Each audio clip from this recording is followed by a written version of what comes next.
Gaun 20.000 yuan yang melekat di tubuh Seng Xia tampak sederhana dibandingkan perhiasan mewah para tamu lain, tetapi cara ia berdiri di samping Ling Che membuat seluruh ruangan terasa berbeda. Cahaya lampu kristal memantul di wajahnya yang tenang, sementara bisik-bisik mulai menyebar seperti asap tipis di antara para undangan. Beberapa orang menatap dengan tatapan meremehkan, beberapa lainnya dengan rasa penasaran yang tidak disembunyikan. Ling Che berdiri tegak, rahangnya mengeras, namun jemarinya tanpa sadar menggenggam tangan Seng Xia sedikit lebih erat, seolah takut jika ia lengah sedetik saja dunia akan kembali mencoba merenggut perempuan itu darinya. Di ujung aula, Tuan Lin memandang kedua putranya secara bergantian. Li Jingshen berdiri, dengan setelan jas mahal yang dijahit khusus dari luar negeri, senyumnya sempurna, sikapnya sopan, seolah ia adalah gambaran anak sulung yang tak pernah mengecewakan. Namun di balik ketenangan itu, matanya menyapu Seng Xia dengan kilatan dingin yang tak kasat mata. Bagi orang lain, ia tidak menyangka Ling Che benar-benar akan datang, apalagi membawa perempuan yang selama ini dianggap sebagai bidak tak berarti dalam rencana ibunya. Bai Jie berdiri di sampingnya, wajahnya terawat rapi, tetapi bibirnya sedikit menegang saat melihat Seng Xia tersenyum tipis, seolah mengetahui sesuatu yang tidak diketahui orang lain. Selamat datang, suara Li Jingshen terdengar hangat ketika ia melangkah maju, mengulurkan tangan kepada Ling Che. Sudah lama kita tidak berdiri di acara yang sama tanpa saling berteriak. Ling Che menatap tangan itu beberapa detik sebelum akhirnya menjabatnya dengan santai. Aku datang bukan untuk berteriak. Aku datang untuk memberi selamat pada kakakku yang selalu dipuji sebagai kebanggaan keluarga. Nada bicaranya ringan, tetapi setiap kata seperti jarum halus. Tuan Lin berdeham, berusaha mencairkan suasana. Hari ini adalah hari baik. Tidak ada pertengkaran. Kalian berdua adalah darah dagingku. Seng Xia merasakan ketegangan itu mengalir seperti arus listrik di udara. Ia menoleh pada Ling Che dan tersenyum lembut, lalu melangkah setengah langkah ke depan. Selamat atas kepulanganmu, Kakak Li. Semoga kerja kerasmu di luar negeri membawa keberuntungan bagi keluarga. Beberapa tamu mulai berbisik lagi. Cara Seng Xia berbicara tidak menunjukkan sedikit pun rasa rendah diri. Bai Jie menatapnya tajam. Tentu saja keberuntungan akan datang. Tidak. Seperti beberapa orang yang hanya tahu menempel pada orang lain untuk bertahan hidup. Ling Che hampir melangkah maju, tetapi Seng Xia menahan lengannya dengan halus. Ia tersenyum, tatapannya lurus dan tenang. Keberuntungan memang penting, tapi kadang yang lebih penting adalah hati yang bersih. Tanpa itu, sebanyak apapun keberuntungan datang, semuanya bisa berubah menjadi bencana. Ucapan itu membuat Bai Jie terdiam sepersekian detik. Li Jingshen tertawa pelan, mencoba menetralkan suasana. Adik ipar memang pandai berbicara. Dia istriku, potong Ling Che singkat, suaranya tak lagi ringan. Dan siapapun yang meremehkannya berarti meremehkanku. Keheningan sejenak menyelimuti meja utama. Tuan Lin memperhatikan ekspresi Ling Che dengan saksama. Ia melihat sesuatu yang jarang muncul di wajah putranya itu, ketegasan. Yang bukan sekadar pemberontakan, melainkan keputusan. Di sisi lain, Bai Jie menggenggam tasnya erat. Ia tahu jika suasana terus seperti ini, kendali yang selama ini ia pegang akan mulai retak. Makan malam berlanjut dengan hidangan mewah dan percakapan formal, tetapi di bawah meja, pertempuran tak terlihat terus berlangsung. Seorang direktur senior mendekati Tuan Lin dan memuji Li Jingshen dengan suara keras, menyebutnya sebagai masa depan grup Lin. Ling Che hanya tersenyum tipis, seolah tidak peduli, namun Seng Xia melihat kilatan dingin di matanya. Ia tahu, selama ini Ling Che bukan tidak mampu, ia hanya tidak pernah diberi ruang untuk membuktikan diri. Ketika acara hampir mencapai puncaknya, seorang staf bergegas masuk dengan wajah pucat. berbisik pada salah satu manajer. Bisikan itu menyebar cepat hingga sampai ke telinga Tuan Lin. Ekspresinya berubah. Apa maksudnya saham kita tiba-tiba turun drastis? Ruangan mendadak riuh. Li Jingshan segera mengambil ponselnya, wajahnya tetap tenang. Tetapi matanya bergerak cepat membaca laporan. Ada rumor besar di pasar. Seseorang menyebarkan kabar bahwa kita akan kehilangan proyek utama di Pelabuhan Timur. Tuan Lin memandang kedua putranya. Siapa yang tahu tentang negosiasi itu? Ling Che tahu. Suara Bai Jie terdengar pelan namun jelas. Beberapa hari lalu dia bertengkar dengan ayahnya tentang proyek itu. Tatapan puluhan orang langsung beralih ke Ling Che. Seng Xia merasakan jantungnya berdegup kencang, tetapi ia tetap berdiri tegak. Ling Che tertawa pendek. Jadi sekarang aku juga dituduh menghancurkan perusahaan keluarga. Tidak ada yang menuduh, ucap Li Jingshan lembut, tetapi kalimatnya seperti perangkap. Kami hanya ingin klarifikasi. Ling Che mengeluarkan ponselnya, lalu melemparkannya ke atas meja dengan tenang. Periksa. Semua rekam jejak komunikasiku ada di sana. Tapi sebelum itu, mungkin kita harus mencari tahu siapa yang paling diuntungkan jika saham turun dan seseorang terlihat gagal. Ucapan itu membuat beberapa direktur saling pandang. Li Jingshan terdiam sepersekian detik. Terlalu lama. Seng Xia menangkap momen kecil itu. Ia menatap Li Jingshan lurus-lurus, lalu tersenyum samar. Dalam hatinya, ia menyadari bahwa permainan yang lebih besar baru saja dimulai. Jika selama ini mereka hanya bertahan dari serangan kecil, malam ini adalah pembukaan perang sesungguhnya. Tuan Lin berdiri, suaranya berat. Semua orang tenang. Kita akan menyelidiki ini. Tidak ada yang pergi sebelum aku mendapatkan penjelasan. Di tengah keributan itu, Seng Xia mendekatkan bibirnya ke telinga Ling Che. Apapun yang terjadi, aku di sini. Ling Che menoleh, menatapnya dalam-dalam. Untuk pertama kalinya sejak mereka berdiri di aula itu, senyum yang muncul di wajahnya bukanlah topeng. Kali ini, bisiknya pelan, aku tidak akan membiarkan siapapun menyentuhmu. Lampu kristal terus berkilau di atas kepala mereka, tetapi bayangan yang terbentuk di lantai marmer tampak semakin panjang, seakan menandai bahwa badai yang akan datang jauh lebih besar daripada sekadar rumor saham atau pesta keluarga. Dan di antara sorot mata penuh kepentingan itu, dua orang yang awalnya terikat kontrak perlahan mulai menyadari bahwa hubungan mereka telah berubah menjadi sesuatu yang jauh lebih berbahaya sekaligus lebih dalam dari yang pernah mereka bayangkan. Keributan di aula belum mereda ketika salah satu direktur menyerahkan tablet kepada Tuan Lin. Dengan wajah tegang, grafik saham yang menukik tajam terpampang jelas, garis merahnya seperti luka yang membelah reputasi keluarga mereka. Beberapa tamu mulai pamit dengan alasan sopan, tetapi jelas mereka ingin segera menjauh dari badai yang sedang tumbuh. Li Jingshan berdiri tegak di samping ayahnya, sikapnya tetap terkontrol, bahkan terlalu terkontrol. Sementara Bai Jie terlihat gelisah untuk pertama kalinya malam itu. Ling Che tidak bergerak, sedikit pun, tangannya masih menggenggam tangan Seng Xia, seolah keberadaan perempuan itu adalah satu-satunya jangkar yang membuatnya tetap berdiri di tengah arus tuduhan. Siapa yang pertama kali menyebarkan rumor ini? Suara Tuan Lin menggema berat di ruangan yang mulai kosong. Salah satu manajer menjawab dengan gugup, akun anonim di forum investor. Tapi unggahan itu sangat detail, seolah orang dalam yang membocorkannya.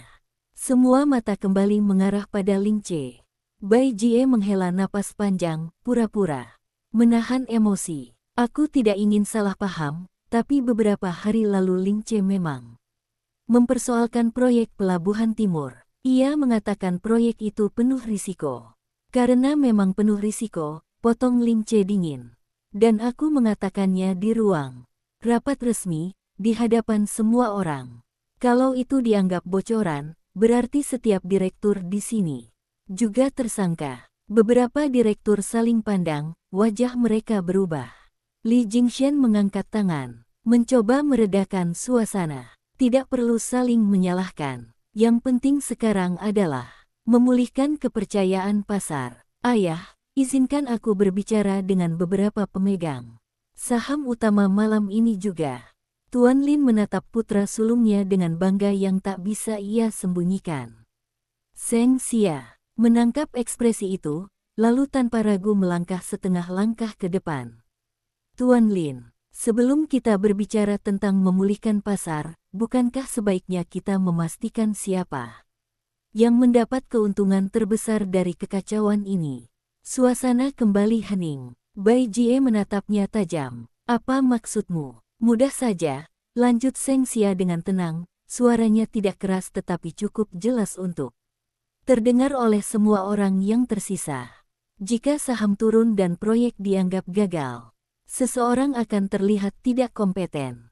Seseorang yang selama ini dianggap bermasalah akan semakin dijatuhkan. Lalu siapa yang akan tampil sebagai penyelamat? Siapa yang akan terlihat paling layak menggantikan posisi penting di perusahaan? Tatapan beberapa direktur perlahan beralih ke Li Jingshan. Untuk pertama kalinya malam itu, senyumnya tidak sepenuhnya stabil. Kau terlalu banyak menonton drama, ujarnya ringan. Tetapi ada nada tipis yang tak lagi santai. Ling Che menoleh ke arah Seng Xia, matanya sedikit melembut. Ia tahu perempuan itu tidak berbicara tanpa dasar. Ayah, katanya akhirnya, beri aku waktu 2 hari. Jika aku tidak bisa menemukan sumber rumor ini dan menghentikan penurunan saham, aku akan mundur dari proyek Pelabuhan Timur. Bai Jie hampir tersenyum, tetapi Tuan Lin justru menatap Ling Che dengan sorot mata yang sulit ditebak. 2 hari terlalu singkat. Cukup, jawab Ling Che tegas. Atau ayah memang sudah memutuskan bahwa aku yang bersalah? Pertanyaan itu menggantung berat di udara. Tuan Lin tidak segera menjawab. Ia memandang putra bungsunya dengan tatapan yang jarang ia tunjukkan, campuran keraguan, kemarahan, dan sesuatu yang menyerupai penyesalan. Baik, 2 hari. Tapi jika kau gagal, jangan salahkan aku jika aku mengambil keputusan. Malam itu berakhir tanpa musik penutup atau tawa perpisahan. Seng Xia dan Ling Che meninggalkan aula bersama, langkah mereka cepat namun terukur. Begitu pintu mobil tertutup dan dunia luar teredam, Ling Che menyandarkan kepala ke kursi, napasnya berat. Kau sadar, tadi kau hampir menantang kakakku secara langsung. Aku tidak takut padanya, jawab Seng Xia pelan. Aku lebih takut kalau kau terus disudutkan. Tanpa melawan, Ling Che menoleh, menatapnya lama. Di balik kelelahan yang jelas terlihat, ada kilatan hangat yang tak biasa. Kau seharusnya hanya istriku dalam kontrak. Aku masih istrinya dalam kontrak, balas Seng Xia dengan senyum tipis. Tapi itu tidak berarti aku harus diam. Mobil melaju menembus malam. Di tempat lain, di ruang kerja pribadinya, Li Jingshan berdiri di depan jendela tinggi dengan ponsel di tangan.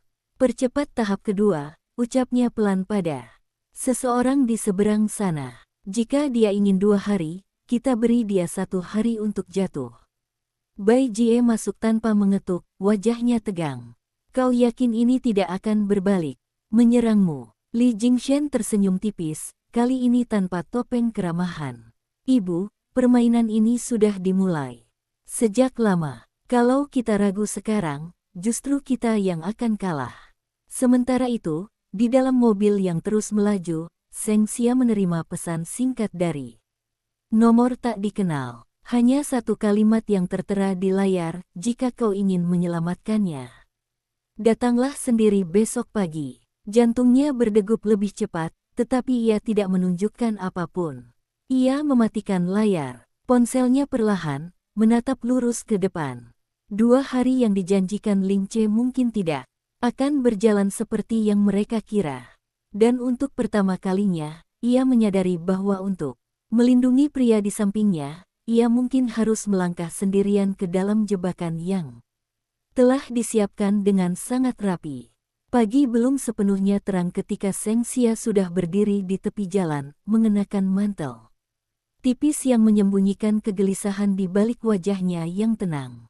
Ia menatap pesan singkat itu sekali lagi sebelum menghapusnya, memastikan tidak ada jejak yang bisa ditemukan Ling Che. Di dalam rumah, Ling Che masih tertidur di sofa ruang kerja, laptopnya terbuka dengan grafik dan laporan yang belum selesai ia analisis semalaman. Seng Xia menatapnya sebentar dari ambang pintu, dadanya terasa sesak. Ia tahu jika ia memberitahunya tentang pesan itu, Ling Che tidak akan membiarkannya pergi sendirian. Dan justru karena itu, ia memilih diam. Mobil yang menjemputnya berhenti tanpa suara di sudut jalan. Pengemudinya tidak berbicara, hanya membuka pintu belakang. Seng Xia masuk tanpa ragu. Sepanjang perjalanan, ia menenangkan napasnya sendiri, memikirkan segala kemungkinan. Jika ini jebakan, ia harus memastikan ia keluar dengan sesuatu yang bisa memukul balik. Ia tidak bisa terus berada dalam posisi bertahan. Mobil berhenti di sebuah gedung tua di kawasan industri yang jarang dilewati orang. Pintu besi berderit ketika ia didorong masuk ke ruangan yang remang. Di sana, Li Jingshen sudah menunggu, bersandar santai pada meja kayu dengan map tipis di tangannya. Senyumnya tenang, seolah mereka sedang bertemu untuk minum teh, bukan di tempat yang jelas-jelas disiapkan untuk intimidasi. Aku tahu kau akan datang sendiri, ucapnya pelan. Kau jauh lebih berani daripada yang kukira. Seng Xia menatapnya tanpa gentar. Kau mengirim pesan itu? Ya, karena aku tahu kelemahan Ling Che bukanlah perusahaan, bukan saham, bukan proyek. Tapi kau, suasana hening sejenak. Seng Xia tidak bergerak. Jika kau ingin mengancamku, lakukan langsung. Jangan buang waktu. Li Jingshen tertawa kecil. Aku tidak mengancam. Aku menawarkan pilihan. 2 hari terlalu lama. Jika kau membujuknya untuk mundur dari proyek pelabuhan dan menyerahkan semua keputusan padaku, rumor akan berhenti hari ini juga. Saham akan naik kembali. Dia tidak perlu dipermalukan. Dan sebagai gantinya, tanya Seng Xia. Sebagai gantinya, kau dan dia tetap bisa bermain rumah tangga pura-pura. Aku bahkan tidak akan mengganggu kalian. Bukankah itu terdengar adil? Seng Xia menahan senyum sinis yang hampir muncul. Adil bagi siapa? Bagimu. Tatapan Li Jingshen sedikit mengeras. Bagi semua orang. Kau pikir kau bisa melawanku? Dengan rekaman kecil atau spekulasi. Aku sudah mempersiapkan semuanya. Bahkan jika ayah mulai curiga, aku punya cukup orang di dewan untuk memastikan hasilnya tetap sama. Ucapan itu justru menguatkan kecurigaan Seng Xia. Ia melangkah lebih dekat, suaranya lebih rendah. Jadi memang kau yang menyebarkan rumor itu? Buktikan, jawab Li Jingshen ringan. Hening kembali turun. Seng Xia menyadari ia tidak akan mendapatkan pengakuan langsung. Tapi ia sudah mendapatkan sesuatu yang lebih berharga, keyakinan. Ia memandangnya tajam. Kau salah satu hal tentang Ling Che. Oh. Dia mungkin terlihat sembrono, tapi dia tidak pernah benar-benar kalah. Selama ini dia hanya tidak peduli untuk menang. Li Jingshen mengangkat alisnya, tidak menjawab. Seng Xia berbalik menuju pintu. Aku tidak akan membujuknya mundur. Kalau kau ingin menjatuhkannya, lakukan secara terang-terangan. Sebelum ia sempat menyentuh gagang pintu, 2 pria bertubuh besar masuk dan menghalangi jalannya. Li Jingshen mendesah pelan. Aku belum selesai bicara. Tidak ada lagi yang perlu dibicarakan. Kalau begitu kau akan tinggal di sini sampai dia menyerah. Jantung Seng Xia berdegup keras, tetapi wajahnya tetap tenang. Kau menculikku di saat saham perusahaan sedang jatuh. Kau pikir jika ini terungkap, reputasimu akan selamat. Li Jingshen berjalan mendekat, berdiri hanya beberapa langkah darinya. Siapa yang akan tahu? Kau datang sendiri, tanpa memberitahu siapapun. Kalimat itu menghantam tepat pada titik lemah yang ia sembunyikan. Namun sebelum ketegangan itu mencapai puncaknya, suara langkah tergesa terdengar dari luar, diikuti bunyi pintu yang didobrak. Ling Che berdiri di ambang pintu, napasnya memburu, matanya gelap dan penuh amarah yang tidak pernah ia perlihatkan sebelumnya. Lepaskan dia. Suasana membeku. Dua pria yang menghalangi Seng Xia ragu sejenak. Li Jingshen menoleh. Perlahan, wajahnya tetap tenang tetapi sorot matanya berubah dingin. Kau selalu datang tepat waktu. Ling Che melangkah masuk, berdiri di samping Seng Xia tanpa menyentuhnya, tetapi jelas memposisikan dirinya sebagai pelindung. Kau benar-benar berpikir aku tidak akan menyadari? Istriku pergi pagi-pagi tanpa pesan. Kau meremehkanku. Seng Xia menatapnya, campuran lega dan kesal bercampur di dadanya. Ia ingin marah karena ia datang, tetapi di saat yang sama, ia tahu ia tidak ingin menghadapi ini sendirian. Li Jingshen menepuk tangannya pelan, memberi isyarat agar kedua pria itu mundur. Baiklah, karena kau sudah di sini, mari kita bicara sebagai saudara. Tidak ada yang perlu dibicarakan, jawab Ling Che dingin. Aku sudah tahu siapa yang menyebarkan rumor itu. Untuk pertama kalinya, ekspresi Li Jingshen retak tipis. Kau punya bukti. Ling Che mengeluarkan ponselnya dan memutar rekaman pendek suara seorang perantara keuangan yang mengaku menerima instruksi dari pihak yang terkait dengan perusahaan cangkang milik Li Jingshen. Suara itu samar, tetapi cukup jelas untuk mengarah pada satu nama. Wajah Bai Jie tidak ada di sana, tetapi bayangannya terasa. Li Jingshen terdiam beberapa detik. Sebelum tersenyum lagi, rekaman seperti itu bisa dipalsukan. Mungkin, jawab Ling Che. Tapi cukup untuk memulai penyelidikan resmi. Dan kau tahu, Dewan Direksi tidak akan menutup mata jika nama baik perusahaan dipertaruhkan. Keheningan berat memenuhi ruangan. Seng Xia berdiri di antara dua saudara yang kini tidak lagi menyembunyikan permusuhan mereka. Ia menyadari bahwa ini bukan lagi soal proyek atau saham. Ini tentang siapa yang akan bertahan di puncak dan siapa yang akan tersingkir. Aku memberimu satu kesempatan, lanjut Ling Che pelan namun tegas. Tarik semua rumor itu hari ini. Hentikan permainanmu. Atau aku akan memastikan seluruh dunia tahu bagaimana kau membangun reputasimu. Tatapan Li Jingshen berubah gelap. Ia menatap Seng Xia sebentar, lalu kembali ke adiknya. Kau berubah. Ya, jawab Ling Che tanpa ragu. Karena kali ini aku punya alasan untuk menang. Seng Xia merasakan tangan Ling Che akhirnya menyentuh tangannya, bukan untuk menarik atau menahan, tetapi sekadar memastikan ia ada di sana. Di dalam gedung tua yang sunyi itu, pertempuran pertama telah berakhir tanpa darah, tetapi perang yang sebenarnya baru saja dimulai, dan tak satu pun dari mereka bisa mundur lagi. Ketika mereka keluar dari gedung tua itu, udara pagi terasa jauh lebih dingin daripada sebelumnya. Seng Xia berjalan sedikit di belakang Ling Che, memperhatikan punggungnya yang tegang dan langkahnya yang lebih cepat dari biasanya. Begitu mereka masuk ke mobil, pintu tertutup rapat dan keheningan menekan di antara mereka. Tidak ada kata-kata selama beberapa detik yang terasa panjang. Ling Che menyalakan mesin tanpa menoleh padanya. Rahangnya masih mengeras. Apa kau ingin menjelaskan? Akhirnya ia bertanya, suaranya rendah namun terkendali. Seng Xia menarik napas perlahan. Aku tidak ingin kau teralihkan. Kau sudah punya 2 hari untuk menyelamatkan proyek itu. Jika aku memberitahumu, kau pasti akan datang. Aku memang datang, balasnya singkat. Dan jika aku terlambat, nada itu bukan sekadar marah, melainkan takut. Seng Xia menoleh menatapnya. Untuk pertama kalinya sejak mereka menikah karena kontrak, ia melihat sesuatu yang mentah dan nyata di matanya, ketakutan kehilangan. Aku tidak akan membiarkan diriku jadi sandera, ucapnya pelan. Aku datang untuk mengumpulkan informasi, bukan untuk menyerahkan diri. Ling Che akhirnya menoleh, tatapannya tajam.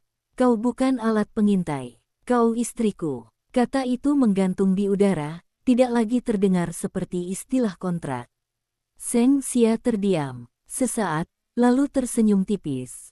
Istri kontrak, tidak lagi terasa seperti itu, gumam Ling Che hampir tak terdengar, sebelum kembali fokus ke jalan. Setibanya di kantor pusat grup Lin, suasana sudah berubah drastis. Beberapa media bisnis berdiri di depan gedung, kamera dan mikrofon terangkat tinggi. Berita tentang rumor proyek pelabuhan telah menyebar luas. Begitu Ling Che turun dari mobil bersama Seng Xia, kilatan lampu kamera langsung menyambut mereka. Tuan Ling Che, benarkah Anda bertanggung jawab atas kebocoran proyek Pelabuhan Timur? Apakah benar Dewan Direksi mempertimbangkan penggantian posisi Anda? Ling Che berhenti sejenak, lalu berbalik menghadap para wartawan. Tangannya menggenggam tangan Seng Xia dengan mantap. Grup Lin akan mengadakan konferensi per sore ini. Semua klarifikasi akan disampaikan secara resmi. Saya tidak pernah dan tidak akan pernah mengkhianati perusahaan keluarga saya sendiri. Sikapnya tegas, suaranya tenang. Para wartawan terdiam sesaat sebelum kembali berteriak dengan pertanyaan lain, tetapi Ling Che sudah berjalan masuk tanpa menoleh lagi. Di ruang rapat utama, Tuan Lin sudah duduk bersama beberapa direktur senior. Wajahnya tampak lebih tua daripada semalam. Li Jingshen berdiri di samping jendela, ekspresinya netral. Seolah tidak terjadi apa-apa. Kau terlambat, ujar Tuan Lin tanpa basa-basi. Aku sibuk menyelamatkan nama perusahaan, jawab Ling Che. Salah satu direktur menyela, kami menerima informasi bahwa sumber rumor berasal dari perusahaan cangkang yang memiliki keterkaitan tidak langsung dengan salah satu anggota keluarga. Ruangan langsung tegang. Tatapan perlahan beralih ke Li Jingshen. Itu tuduhan serius, katanya tenang. Aku harap ada bukti nyata sebelum menyebut nama. Ling Che meletakkan tablet di atas meja, menampilkan data transaksi dan aliran dana yang sudah ia kumpulkan sepanjang malam. Perusahaan cangkang ini didirikan 2 tahun lalu. Pemegang sahamnya adalah orang kepercayaanmu. Dana yang digunakan untuk membayar perantara rumor berasal dari rekening yang terhubung dengan yayasan pribadimu.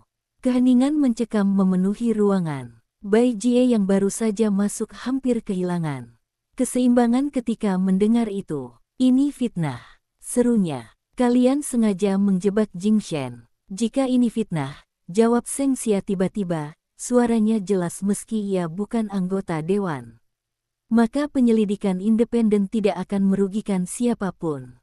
Semua mata tertuju padanya. Tuan Lin menatapnya lama, seolah menilai kembali perempuan yang dulu ia anggap hanya pembawa masalah. Kau berani berbicara di sini. Aku hanya tidak ingin keluarga ini terus saling menghancurkan, balasnya tenang. Li Jingshen menatap data di layar dengan wajah tanpa ekspresi. Beberapa detik berlalu, sebelum ia tersenyum tipis. Baiklah, jika ayah ingin penyelidikan, lakukan saja. Aku tidak takut, namun kilatan di matanya tidak lagi setenang sebelumnya. Sore itu, konferensi pers digelar. Ling Che berdiri di podium, mengenakan setelan gelap. Sederhana, tetapi aura yang terpancar darinya berbeda. Ia tidak lagi tampak seperti anak pemberontak yang asal bicara, melainkan pewaris yang sadar akan tanggung jawabnya. Di sampingnya, Tuan Lin berdiri diam, memberikan dukungan tanpa kata. Kami telah menemukan indikasi manipulasi pasar yang dilakukan oleh pihak internal, ujar Ling Che dengan suara mantap. Grup Lin akan bekerja sama dengan otoritas untuk menyelidiki kasus ini. Kami tidak akan mentolerir siapapun yang merugikan perusahaan demi kepentingan pribadi. Pernyataan itu seperti petir yang menyambar. Saham mulai stabil menjelang penutupan pasar. Dan beberapa investor besar menyatakan kembali kepercayaan mereka. Malamnya, di rumah keluarga Lin, suasana jauh lebih sunyi. Bai Jie duduk sendirian di ruang tamu, wajahnya pucat. Li Jingshen berdiri di depannya, ekspresinya keras. Ibu seharusnya tidak terlalu mencolok, katanya dingin. Sekarang mereka mulai mencium bau busuk. Apa kau menyalahkanku? Suara Bai Jie bergetar. Semua ini demi masa depanmu. Kalau aku jatuh, Ibu juga ikut jatuh, balasnya tanpa emosi. Di sisi lain rumah, Ling Che berdiri di balkon bersama Seng Xia. Angin malam berhembus, pelan, membawa aroma hujan yang akan turun. Kau sadar ini belum selesai, kata Seng Xia pelan. Aku tahu, jawab Ling Che. Tapi untuk pertama kalinya, ayah tidak langsung memihaknya. Seng Xia tersenyum kecil. Karena kau tidak lagi melawan tanpa arah. Kau melawan dengan bukti. Ling Che menatapnya, lalu perlahan mengangkat tangan dan menyentuh pipinya dengan lembut. Aku hampir kehilanganmu pagi ini. Tapi tidak jadi, jawabnya. Aku tidak akan membiarkan itu terjadi lagi, ucapnya tegas. Hujan pertama akhirnya turun, membasahi kota dengan rintik pelan. Di balik ketenangan, sementara itu, badai yang lebih besar sedang menunggu. Penyelidikan resmi akan dimulai. Keesokan hari, jika bukti semakin kuat, Li Jingshen bukan hanya akan kehilangan posisi, ia bisa kehilangan segalanya.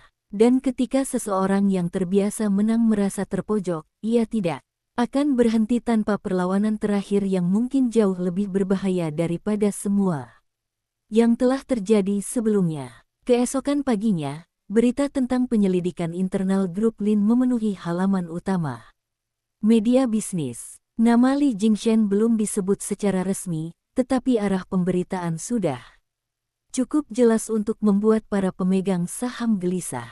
Di ruang makan rumah keluarga Lin, suasana terasa seperti sebelum badai besar benar-benar menghantam. Tuan Lin membaca koran tanpa berbicara, wajahnya keras. Bai Jie duduk di seberangnya, mencoba mempertahankan ketenangan yang semakin retak. Li Jingshen tidak muncul di meja makan. Ling Che turun bersama Seng Xia. Langkahnya tenang tetapi sorot matanya tajam. Ia menarik kursi untuk Seng Xia terlebih dahulu sebelum duduk, tindakan sederhana yang membuat Bai Jie mengencangkan rahangnya. Tuan Lin melipat koran perlahan. Penyelidikan eksternal akan dimulai siang ini. Jika memang ada pelanggaran, aku tidak akan menutupinya. Kalimat itu terdengar seperti keputusan akhir. Bai Jie akhirnya kehilangan kesabaran. Kau akan menghancurkan anakmu sendiri hanya karena spekulasi. Justru karena dia anakku, jawab Tuan Lin berat, aku harus memastikan dia tidak tumbuh menjadi seseorang yang mengorbankan keluarga demi ambisi. Ling Che tidak berkata apa-apa. Ia tahu pertempuran belum selesai. Di luar sana, Li Jingshen tidak akan tinggal diam. Benar saja, sebelum siang tiba, sebuah berita baru meledak. Sebuah artikel anonim menuduh Ling Che melakukan manipulasi laporan keuangan proyek lain 2 tahun lalu. Dokumen yang diunggah terlihat resmi, lengkap dengan tanda tangan dan cap perusahaan. Media segera membanjiri kantor pusat. Para direktur panik. Tuduhan itu lebih berat dari sekadar rumor pasar. Itu menyangkut integritas hukum. Di ruang rapat darurat, Tuan Lin menatap salinan dokumen itu dengan wajah gelap. Apa ini? Ling Che membaca cepat, alisnya berkerut. Ini dipalsukan. Tanda tangan itu memang milikku. Tapi tanggal dan angka diubah. Salah satu direktur berbisik, jika ini terbukti benar, bukan hanya posisi Anda yang terancam. Anda bisa menghadapi tuntutan pidana. Seng Xia berdiri di sudut ruangan, pikirannya bergerak cepat. Ini bukan serangan acak, ini pukulan balasan yang terencana. Ia teringat gedung tua itu, nada suara Li Jingshen, dan keyakinan dingin di matanya. Ia sudah menyiapkan jalan keluar bahkan sebelum permainan dimulai. Ada yang aneh, kata Seng Xia tiba-tiba. Semua mata beralih padanya lagi. Jika dokumen ini benar, kenapa baru muncul sekarang? 2 tahun lalu proyek itu diaudit dan dinyatakan bersih. Siapa yang menyimpan salinan ini selama ini? Keheningan mengikuti. Tuan Lin menatapnya, lalu pada direktur keuangan. Siapa yang punya akses arsip proyek itu? Nama yang muncul membuat ruangan kembali tegang, manajer senior yang selama ini dikenal sebagai orang kepercayaan Li Jingshen. Sementara itu, di apartemen pribadinya, Li Jingshen berdiri di depan layar televisi yang menayangkan berita tentang tuduhan terhadap Ling Che. Ia mematikan suara, tersenyum tipis. Jika kau ingin perang, kita mainkan sampai akhir, gumamnya. Namun senyum itu tidak sepenuhnya mantap. Ia tahu penyelidikan internal juga mengarah padanya. Jika satu celah saja terbuka, seluruh bangunan rapi yang ia dirikan bisa runtuh. Di kantor, tim hukum mulai bekerja. Dokumen diperiksa, tinta dianalisis, metadata digital ditelusuri. Ling Che duduk diam, jarinya bertaut di depan wajahnya. Ia tampak tenang, tetapi Seng Xia tahu badai sedang berkecamuk di dalam dirinya. Aku tidak melakukannya, ucapnya pelan, hanya cukup terdengar oleh Seng Xia. Aku tahu, jawabnya tanpa ragu. Kalau kali ini ayah ragu, dia tidak akan ragu, potong Seng Xia lembut. Karena jika ia meragukanmu sekarang, berarti ia mengakui bahwa ia gagal sebagai ayah. Ling Che menatapnya lama. Kata-kata itu sederhana, tetapi mengandung beban yang berat. Sore menjelang ketika hasil awal analisis keluar. Dokumen yang beredar di media ternyata dimodifikasi secara digital 3 hari lalu. Tanggal revisi tercatat jelas di server eksternal yang terhubung dengan komputer kantor manajer senior tersebut. Ruangan rapat kembali sunyi. Ketika laporan itu dibacakan, Tuan Lin berdiri perlahan. Panggil dia sekarang juga. Beberapa jam kemudian, manajer itu akhirnya mengaku bahwa ia menerima instruksi tidak langsung melalui perantara untuk membersihkan jejak lama dan mengalihkan perhatian dari penyelidikan utama. Ia tidak menyebut nama, tetapi semua orang tahu arah tudingannya. Malam itu, Li Jingshen dipanggil ke rumah utama. Bai Jie menunggunya dengan wajah pucat. Mereka mulai menggali terlalu dalam, bisiknya. Li Jingshen menatap ibunya tanpa emosi. Jika aku jatuh, kau harus siap. Di ruang kerja besar, Tuan Lin berdiri membelakangi pintu ketika Li Jingshen masuk. Katakan padaku langsung, ucapnya tanpa berbalik. Seberapa jauh kau sudah melangkah? Untuk pertama kalinya sejak permainan ini dimulai, Li Jingshen tidak langsung menjawab. Hening yang panjang itu terasa seperti pengakuan tanpa kata. Di luar ruangan, Ling Che berdiri bersama Seng Xia. Ia tidak bisa mendengar percakapan di dalam, tetapi ia tahu keputusan besar sedang dibuat. Tangannya menggenggam tangan Seng Xia erat. Jika dia diusir, bisik Seng Xia, ini belum tentu akhir. Ling Che mengangguk pelan. Orang seperti dia tidak akan pergi tanpa meninggalkan sesuatu yang lebih berbahaya. Lampu ruang kerja akhirnya padam satu persatu. Ketika pintu terbuka, wajah Tuan Lin terlihat jauh lebih lelah dari sebelumnya. Di belakangnya, Li Jingshen berjalan keluar tanpa menoleh. Langkahnya tetap tenang meski bayangan kekalahan mulai membentuk garis di wajahnya. Aku mencabut semua wewenangmu mulai hari ini, suara Tuan Lin terdengar berat namun tegas. Kau tidak lagi terlibat dalam keputusan perusahaan sampai penyelidikan selesai. Itu bukan pengusiran, tetapi juga bukan kemenangan. Li Jingshen berhenti sejenak di depan Ling Che. Tatapannya tidak lagi bersahabat. Kau pikir ini selesai? Ling Che menatapnya lurus. Belum. Mereka berdiri berhadapan beberapa detik sebelum Li Jingshen melangkah pergi, meninggalkan lorong yang terasa lebih sempit dari biasanya. Malam itu, rumah keluarga Lin terdiam dalam ketegangan yang rapuh. Penyelidikan masih berjalan, dan meski untuk sementara Ling Che selamat dari tuduhan, luka di dalam keluarga itu semakin dalam. Seng Xia berdiri di sampingnya, menyadari bahwa setiap langkah maju selalu diikuti bayangan gelap yang lebih panjang. Dan di balik kekalahan sementara yang diterima Li Jingshen, ada sesuatu yang belum terungkap, sebuah kartu terakhir yang mungkin akan ia gunakan ketika semua orang mulai lengah. 2 hari setelah pencabutan wewenang itu, suasana di grup Lin tampak tenang di permukaan. Tetapi di balik dinding kaca ruang-ruang eksekutif, tekanan meningkat tajam.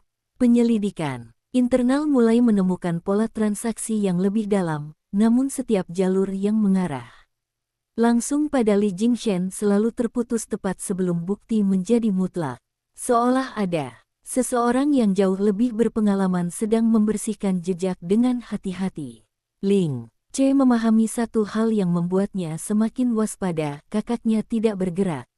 Sendirian. Pagi itu, ketika ia hendak berangkat ke kantor, ponselnya berdering. Nomor asing. Ia menjawab, tanpa banyak pikir. Suara di seberang terdengar teredam, tetapi jelas. Jika Anda ingin proyek pelabuhan tetap aman, datanglah sendiri ke gudang kontainer nomor 17 di dermaga timur. Jangan bawa siapapun, termasuk istri Anda. Panggilan terputus sebelum ia sempat menjawab. Ling Ce berdiri diam beberapa detik. Dermaga timur, tempat yang justru menjadi pusat rumor dan konflik. Ia tahu ini bukan kebetulan.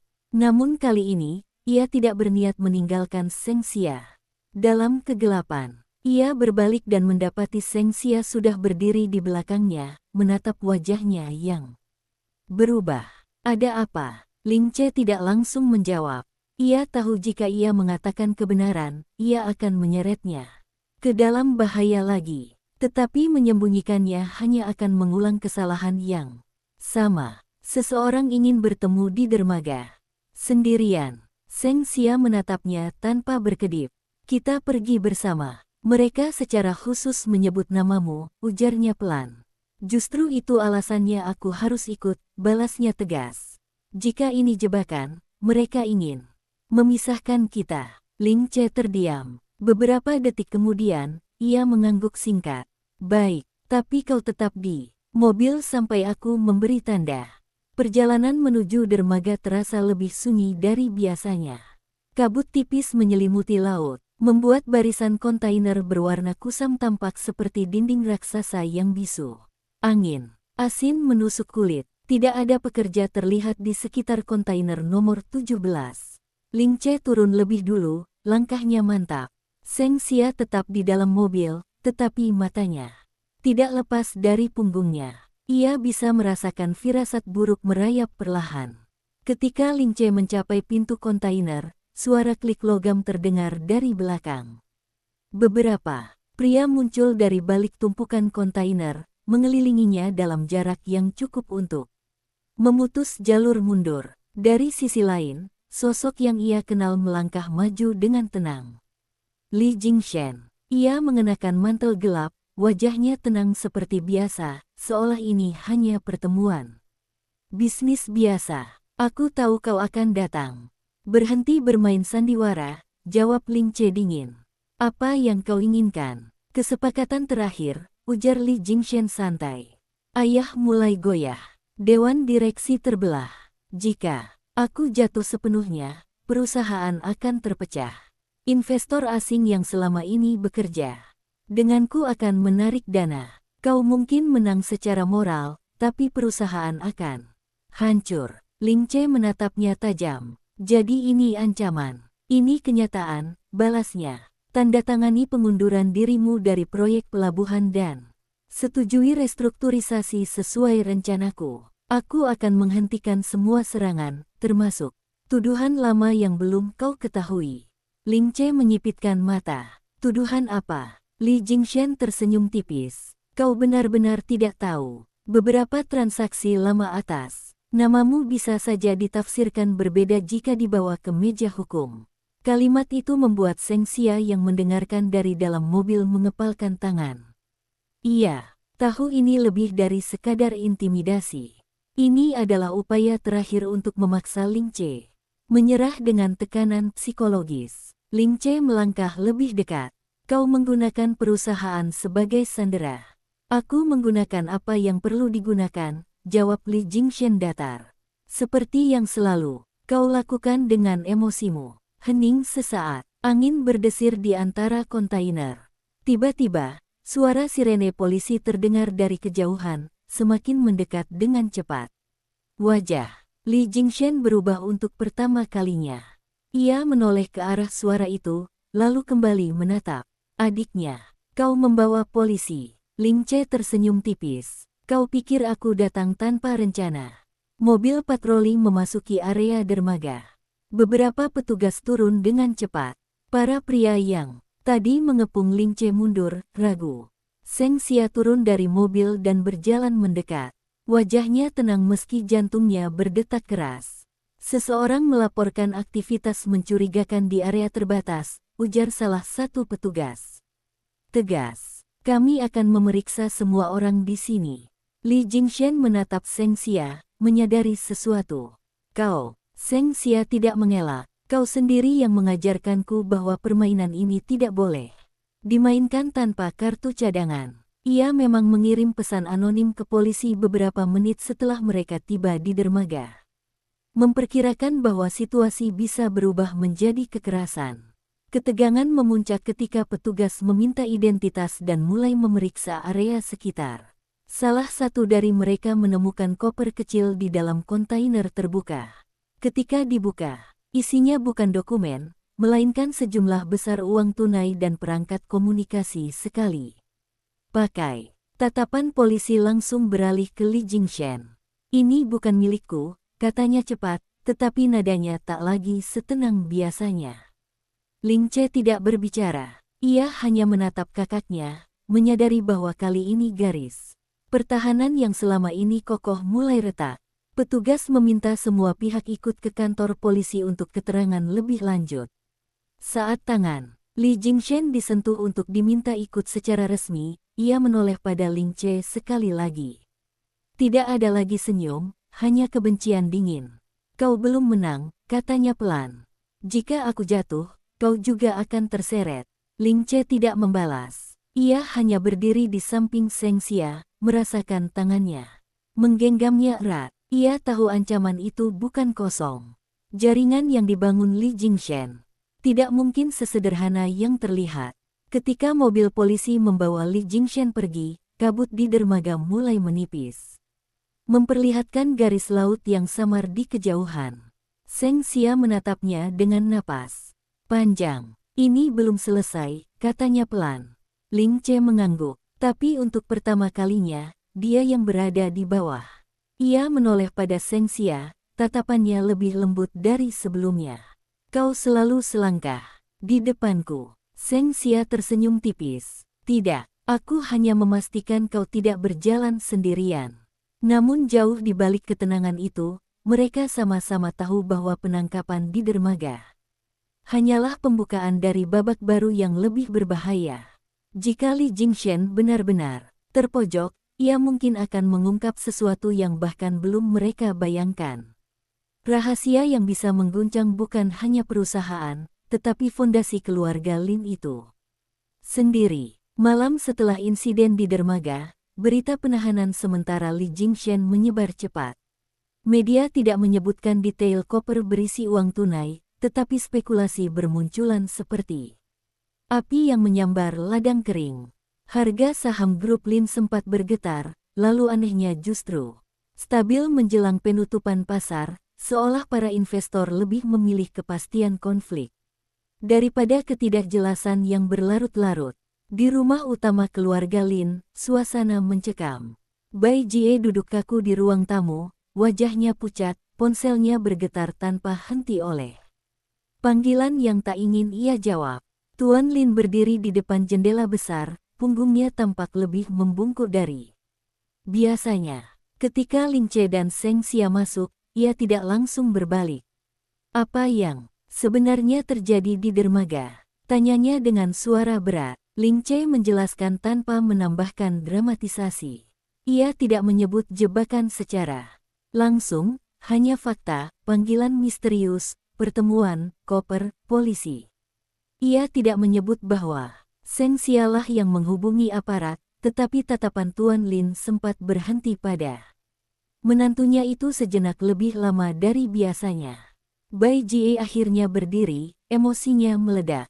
Kalian menjebaknya. Jingshen tidak mungkin melakukan hal ceroboh seperti itu. Semua ini rekayasa. Cukup, potong Tuan Lin keras. Polisi yang menemukan koper itu bukan keluarga ini. Bai Jie menatap Ling Che dengan kebencian yang tidak lagi disembunyikan. Kau puas sekarang mengirim kakakmu ke kantor polisi. Ling Che menahan tatapannya tanpa berkedip. Jika dia tidak melakukan apa-apa, dia akan Keluar dengan bersih. Kata-kata itu terdengar sederhana, tetapi tidak seorang pun di ruangan itu benar-benar percaya bahwa semuanya sesederhana itu. Keesokan harinya, penyelidikan resmi diperluas. Polisi menemukan bahwa uang dalam koper tersebut terhubung dengan rekening perantara yang sebelumnya disebut dalam manipulasi rumor saham. Nama Li Jingshan mulai disebut secara implisit dalam laporan media. Namun, sebelum tuduhan resmi dijatuhkan, sesuatu yang tidak terduga terjadi. Seorang pengacara ternama muncul membawa dokumen yang menunjukkan bahwa Li Jingshan telah mentransfer seluruh kepemilikan saham pribadinya ke sebuah trust internasional 2 minggu sebelumnya. Trust tersebut memiliki klausul khusus jika ia mengalami perlakuan tidak adil atau tekanan hukum yang tidak berdasar, seluruh saham akan dilepas ke pasar secara otomatis. Artinya sederhana namun mematikan, jika proses hukum terhadapnya dinilai tidak sah atau dipaksakan, grup Lin bisa kehilangan kendali saham dalam semalam. Berita itu seperti petir kedua yang menyambar. Di ruang rapat darurat, wajah para direktur menegang. Jika trust itu diaktifkan, investor asing bisa masuk dan mengambil alih, ujar salah satu dari mereka dengan suara gemetar. Tuan Lin menatap meja dengan ekspresi berat. Ia akhirnya menyadari bahwa Li Jingshan tidak pernah bermain hanya satu langkah. Ia sudah mempersiapkan jatuhnya sendiri sebagai bom waktu bagi perusahaan. Ling Che berdiri dengan tangan terlipat. Dia menjadikan perusahaan sebagai sandera terakhirnya. Dan kau yang memaksanya sampai ke titik ini, gumam salah satu direktur pelan, cukup untuk terdengar. Seng Xia merasakan suasana berbalik perlahan. Jika tekanan ini tidak dikelola dengan benar, Ling Che bisa kembali diposisikan sebagai penyebab kekacauan. Sore itu, kabar lebih buruk datang. Li Jingshan dibebaskan sementara dengan jaminan, alasan resmi karena kurangnya bukti langsung atas kepemilikan koper tersebut. Ketika ia keluar dari kantor polisi, kamera media sudah menunggu. Ia tidak terlihat marah. Sebaliknya, ia tampak tenang, bahkan sedikit tersenyum. Aku percaya hukum akan membuktikan kebenaran, katanya kepada wartawan. Aku tidak pernah merugikan perusahaan atau keluarga. Pernyataan itu diputar berulang-ulang di televisi malam itu. Di rumah, Ling Che mematikan layar dengan wajah tanpa ekspresi. Seng Xia berdiri di sampingnya, menyadari permainan telah memasuki tahap yang lebih berbahaya. Li Jingshan kini bukan hanya bertahan, ia mulai membangun narasi sebagai korban.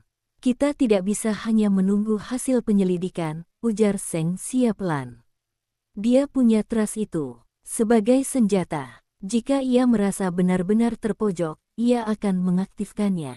Ling Che mengangguk perlahan. Ayah tidak akan membiarkan perusahaan jatuh ke tangan asing. Justru itu, balasnya. Jika ayah ingin menyelamatkan perusahaan, mungkin ia akan bernegosiasi. Kata itu terasa pahit. Negosiasi berarti kompromi. Kompromi bisa berarti pengorbanan. Malam semakin larut ketika Tuan Lin memanggil Ling Che ke ruang kerjanya. Pintu tertutup, rapat. Seng Xia menunggu di luar, merasakan waktu berjalan lambat. Di dalam ruangan, suara Tuan Lin terdengar berat. Jika penyelidikan berlarut-larut dan trust itu diaktifkan, perusahaan bisa hancur. Ada satu cara untuk meredakan situasi. Ling Che menatap ayahnya, sudah menebak arah pembicaraan. Kau ingin aku menarik laporan? Bukan menarik, jawab Tuan Lin pelan. Menunda, memberi ruang bagi keluarga untuk menyelesaikan ini secara internal. Itu berarti membiarkannya lolos. Itu berarti menyelamatkan perusahaan, tegas Tuan Lin. Keheningan panjang menggantung di antara mereka. Di luar, Seng Xia berdiri tak bergerak. Hatinya terasa berat meski ia tidak mendengar percakapan itu.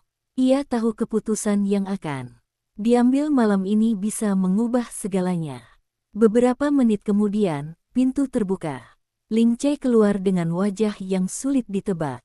Ia menatap Seng Xia lama sebelum berkata pelan, kita harus membuat pilihan.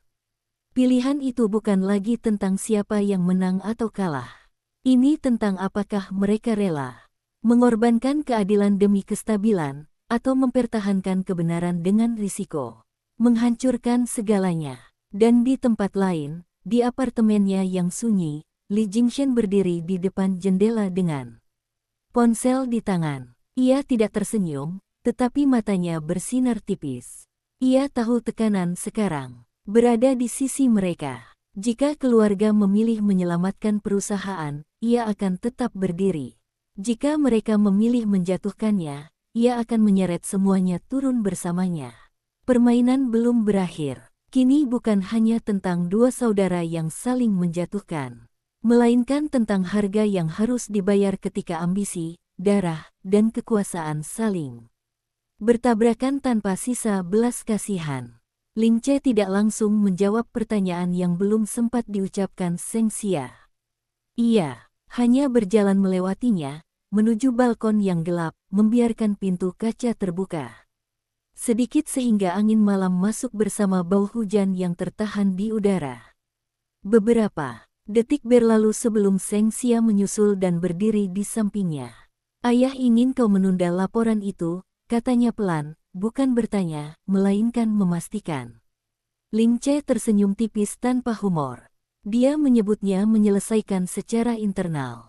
Katanya ini demi perusahaan. Dan kau? Ia terdiam cukup lama hingga suara kendaraan di jalan bawah terdengar jelas. Jika aku menunda, Jingshan punya waktu untuk membersihkan semuanya. Jika aku tidak menunda, trust itu bisa diaktifkan. Investor asing masuk, ayah mungkin kehilangan kendali. Seng Xia menatap lurus ke depan. Jika kau menyerah sekarang, dia akan tahu bahwa perusahaan adalah titik lemah kita. Dia akan menggunakan itu lagi. Ling Che memejamkan mata sejenak. Jika perusahaan runtuh, ribuan karyawan kehilangan pekerjaan. Itu bukan sekadar ego keluarga. Keheningan kembali turun. Pilihan ini bukan hitam dan putih. Ini abu-abu yang berbahaya. Tiba-tiba ponsel Seng Xia bergetar. Nomor tidak dikenal lagi. Ia mengangkatnya tanpa menjauh. Jika kau ingin menyelesaikan ini tanpa menghancurkan perusahaan, suara di seberang terdengar berat dan asing. Periksa arsip lama tentang proyek akuisisi perusahaan farmasi 8 tahun lalu. Mulailah dari laporan audit kedua. Panggilan terputus. Ling Che menoleh. Siapa? Entah, jawab Seng Xia jujur. Tapi suaranya bukan Jingshan. Keesokan paginya, mereka berdua masuk ke ruang arsip digital lama yang jarang disentuh. Proyek akuisisi perusahaan farmasi itu terjadi sebelum konflik antara dua saudara memuncak. Saat itu, Li Jingshan masih dipuji sebagai anak sulung yang cemerlang. Laporan audit pertama menunjukkan keuntungan besar. Namun ketika mereka membuka audit kedua yang disebutkan dalam telepon misterius itu, sesuatu terasa janggal. Ada koreksi angka yang tidak pernah dijelaskan secara rinci. Selisih dana dalam jumlah signifikan dialihkan melalui anak perusahaan yang kemudian dibubarkan. Tanda tangan. Persetujuan akhir ada dua, Tuan Lin dan Li Jingshan. Ling Che menatap layar dengan napas tertahan. Ayah tidak pernah menyebut ini. Seng Xia memperbesar detail transaksi. Dana itu tidak hilang, dipindahkan ke yayasan yang kemudian menjadi sumber modal awal trust internasionalnya. Mata Ling Che berubah tajam. Artinya jelas, fondasi kekuatan Li Jingshan tidak dibangun semata dari posisinya sekarang, tetapi dari pergerakan lama yang tersembunyi rapi. Namun ada satu masalah besar. Jika ini diungkap, nama Tuan Lin juga terseret. Tanda tangannya ada di sana. Ling Che bersandar di kursi. Untuk pertama kalinya sejak semua ini dimulai, wajahnya menunjukkan konflik yang lebih dalam daripada kemarahan terhadap kakaknya.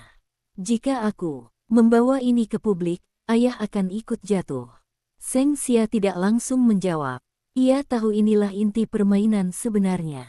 Li Jingshan tidak hanya mempersiapkan trust sebagai ancaman saham, tetapi juga menanam bom waktu lama yang melibatkan ayah mereka. Jika ia jatuh, ayah mereka ikut terseret dalam tuduhan kelalaian.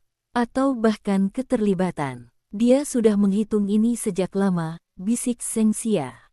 Ling Che mengangguk pelan. Itu sebabnya dia tidak takut. Sore itu, Tuan Lin dipanggil ke ruang kerja oleh Ling Che sendiri. Dokumen audit lama diproyeksikan di layar. Wajah lelaki tua itu perlahan berubah pucat saat membaca detail transaksi. Ayah tahu tentang ini, tanya Ling Che tenang, tanpa nada menuduh. Tuan Lin duduk perlahan. Aku tahu ada restrukturisasi dana waktu itu. Jing Shen bilang itu untuk memperkuat likuiditas perusahaan jika terjadi krisis. Aku percaya padanya. Dana itu menjadi dasar trust yang sekarang mengancam perusahaan, ujar Ling Che pelan. Keheningan berat menyelimuti ruangan. Untuk pertama kalinya, Tuan Lin terlihat benar-benar tua. Jika ini keluar, katanya lirih, aku akan dianggap lalai. Atau lebih buruk, Ling Che menatap ayahnya lama. Dia menyiapkan jalan agar tidak pernah benar-benar kalah. Bahkan jika dia jatuh, ayah ikut jatuh. Perusahaan ikut jatuh. Tuan Lin menutup mata. Apa yang ingin kau lakukan? Pertanyaan itu tidak lagi terdengar seperti perintah seorang ayah kepada anaknya, melainkan permintaan seorang lelaki yang sadar telah kehilangan kendali atas keluarganya sendiri. Di luar ruangan, Seng Xia berdiri sendirian, menyadari bahwa apapun keputusan yang diambil sekarang akan menentukan bukan hanya masa depan perusahaan, tetapi juga hubungan ayah dan anak yang selama ini retak. Beberapa menit kemudian, Ling Che keluar. Wajahnya tenang, tetapi matanya jauh lebih dingin daripada sebelumnya. Aku tidak akan membawa ini ke publik, katanya pelan. Seng Xia menatapnya, terkejut. Aku akan membawanya ke Jing Shen. Untuk apa? Untuk menunjukkan bahwa aku juga punya kartu terakhir. Malam itu, Ling Che mengirim satu pesan singkat pada kakaknya, kita perlu bicara. Tanpa media, tanpa polisi, tanpa ayah. Balasan datang cepat, aku menunggumu. Permainan telah berubah lagi. Kini bukan lagi sekadar ancaman saham atau tuduhan pidana. Ini tentang rahasia lama yang bisa menghancurkan fondasi keluarga. Dua saudara yang berdiri di ujung berbeda kini memegang bom yang sama, dan siapapun yang menyalakan sumbunya mungkin akan menghancurkan semuanya tanpa sisa. Pertemuan itu berlangsung di rumah lama keluarga Lin yang sudah bertahun-tahun tidak dihuni, sebuah bangunan tua di pinggir kota yang dulu menjadi tempat masa kecil mereka. Tidak ada penjaga, tidak ada kamera media, hanya dinding berdebu dan lampu gantung yang berayun pelan karena angin malam yang masuk dari jendela retak. Ling Che datang sendirian kali ini, tetapi sebelum turun dari mobil ia menatap ponselnya cukup lama. Pesan terakhir dari Seng Xia hanya satu kalimat, jangan biarkan emosimu mengambil keputusan. Di ruang tamu yang luas namun kosong, Li Jingshen sudah menunggu. Ia berdiri di depan, perapian yang tidak menyala, tangannya dimasukkan ke saku mantel. Tatapannya tenang, seolah tidak ada polisi, tidak ada penyelidikan, tidak ada ancaman trust yang menggantung. Aku hampir rindu tempat ini, katanya pelan. Disinilah ayah pertama kali mengatakan bahwa aku harus selalu menjadi contoh yang sempurna. Ling Che tidak tersenyum. Dan disinilah kau pertama kali menyadari bahwa jika aku lahir, kesempurnaanmu tidak lagi cukup. Li Jingshen menoleh perlahan. Jadi kau menemukan arsip lama itu. Bukan pertanyaan, sebuah kepastian. Ling Che melemparkan map tipis ke atas meja kayu berdebu. 8 tahun lalu, aku bahkan belum benar-benar terlibat dalam manajemen. Kau sudah menyiapkan trust yang sekarang kau gunakan untuk mengancam perusahaan. Li Jingshen berjalan mendekat, membuka map itu sekilas tanpa terkejut. Ayah menandatanganinya karena dia percaya padamu. Dan dia tidak pernah benar-benar percaya padamu, balasnya tajam. Itulah bedanya. Hening menegang di antara mereka. Aku tidak datang untuk berdebat tentang masa lalu, kata Ling Che akhirnya. Aku datang untuk mengakhiri ini. Dengan apa? Ancaman untuk menyeret ayah jatuh bersamaku. Li Jingshan tersenyum tipis. Kau tidak akan melakukannya. Kau terlalu peduli pada keluarga. Ling Ce menatapnya lurus. Benar, aku tidak akan membawanya ke publik. Kilatan kecil muncul di mata Li Jingshan. Lalu, aku akan menyerahkannya padamu. Untuk pertama kalinya, ekspresi Li Jingshan berubah. Apa maksudmu? Jika kau mengaktifkan trust itu atau mencoba menjatuhkan perusahaan lagi, dokumen ini akan langsung sampai ke regulator keuangan internasional. Bukan melalui media, bukan melalui ayah, melalui jalur hukum lintas negara yang tidak bisa kau kendalikan. Suara Ling Ce tidak keras, tetapi setiap katanya terukur. Jika aku jatuh, ayah jatuh, ulang Li Jingshan pelan. Tidak, jawab Ling Ce. Karena aku sudah berbicara dengannya. Dia siap mengakui kelalaiannya jika perlu. Tapi kau akan menghadapi tuduhan penggelapan lintas negara. Itu bukan sekadar pencabutan wewenang. Hening panjang menyelimuti ruangan. Angin kembali berdesir, membuat jendela bergetar. Pelan, kau menggertakku, ujar Li Jingshan. Coba saja, balas Ling Ce. Tatapan mereka saling mengunci, tidak lagi seperti dua saudara, melainkan dua pihak yang sama-sama memahami harga kekalahan. Beberapa detik berlalu sebelum Li Jingshan tertawa pelan, tawa yang tidak lagi terdengar. Percaya diri, melainkan lelah. Jadi ini yang kau pelajari selama ini. Bermain lebih kotor dariku. Aku tidak bermain kotor, jawab Ling Ce dingin. Aku hanya berhenti menjadi naif. Li Jingshan menutup map itu perlahan. Apa yang kau inginkan? Cabut trust itu secara sukarela. Kembalikan saham ke struktur keluarga. Hentikan semua manuvermu. Kau tetap bagian dari keluarga, tapi di luar manajemen. Tidak ada lagi ancaman. Dan kau pikir aku akan hidup sebagai bayanganmu? Suaranya mulai meninggi. Aku tidak peduli bagaimana kau hidup, jawab Ling Ce. Aku hanya peduli perusahaan tidak lagi jadi alat balas dendam. Wajah Li Jingshan mengeras, tetapi untuk pertama kalinya ia tidak punya kartu baru untuk ditarik. Semua langkahnya telah dibalas dengan satu langkah yang sama dinginnya. Beberapa menit yang terasa seperti jam berlalu sebelum akhirnya ia berbicara, suaranya lebih rendah. Jika aku setuju, kau tidak akan pernah menggunakan dokumen itu. Selama kau tidak memaksaku, jawab Ling Ce. Tatapan Li Jingshan perlahan berubah dari marah menjadi sesuatu yang lebih sulit dibaca. Mungkin kekalahan, mungkin kelelahan. Baik, aku akan membubarkan trust itu. Ling Ce tidak menunjukkan kemenangan. Ia hanya mengangguk singkat. Lakukan dalam 3 hari. Aku akan menunggu konfirmasi resmi. Ia berbalik menuju pintu, tetapi sebelum keluar, suara Li Jingshan terdengar lagi, lebih pelan. Kau berubah karena dia, bukan? Ling Ce berhenti sebentar. Aku berubah karena aku akhirnya punya sesuatu yang tidak ingin hilang. Ia pergi tanpa menoleh lagi. Di luar, malam terasa lebih ringan, seolah beban yang menggantung di udara mulai terangkat. Ketika ia kembali ke mobil, Seng Xia sudah menunggunya dengan wajah tegang. Ia tidak bertanya apapun, hanya menatap matanya. Selesai. Bisiknya. Belum sepenuhnya, jawab Ling Ce.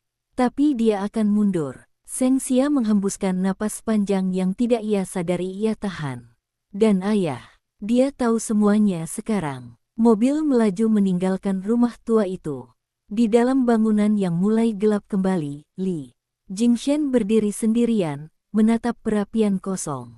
Untuk pertama kalinya dalam hidupnya, ia menyadari bahwa ia tidak lagi mengendalikan papan permainan.